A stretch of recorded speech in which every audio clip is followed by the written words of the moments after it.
Une fois qu'on a caractérisé de manière très précise le type de leucémie aiguë à laquelle on a affaire, il va falloir bien évidemment décider du traitement et de la stratégie, puisque en réalité, malheureusement, il ne s'agira pas d'un traitement unique en une fois où on va pouvoir se débarrasser des cellules leucémiques. Là, on est parti sur un traitement sur plusieurs mois, la plupart du temps à base de chimiothérapie. De manière un peu schématique et caricaturale, dans le traitement de la leucémie aiguë, on va identifier deux groupes de malades. Mais bien évidemment, ce n'est pas aussi simple, ce n'est pas noir et blanc.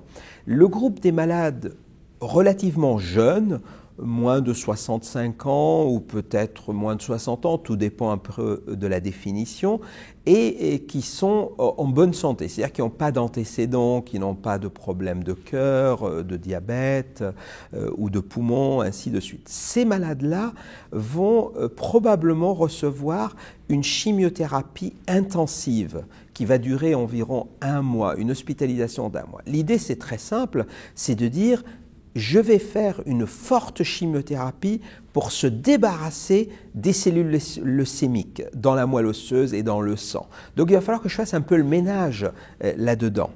Et chez ces malades-là, une fois qu'on a fait cette première étape, il y a une deuxième évaluation par myélogramme pour savoir quel niveau de nettoyage on a fait.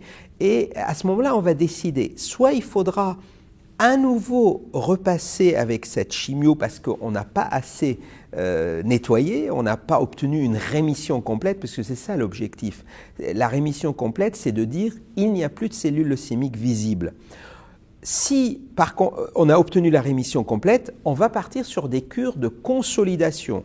Et comme l'indique son nom, la consolidation, c'est renforcer les acquis, c'est-à-dire continuer à nettoyer. Et puis, au décours de cela, en fonction des caractéristiques de la leucémie, on va décider si, oui ou non, il faudra aller vers une allogreffe de moelle osseuse ou de cellules souches.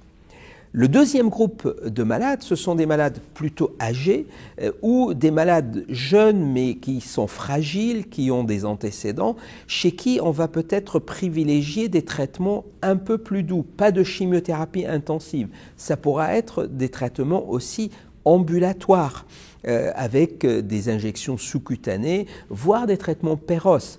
Bien évidemment, on pourra proposer aux malades, dans tous les cas, de participer à un protocole de recherche clinique qui pourra tester des nouvelles approches thérapeutiques.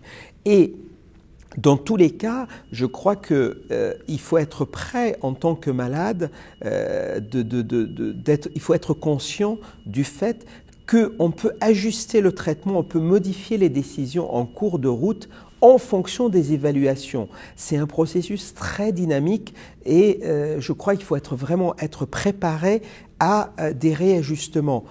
C'est toujours angoissant, mais malheureusement, on ne peut pas faire autrement.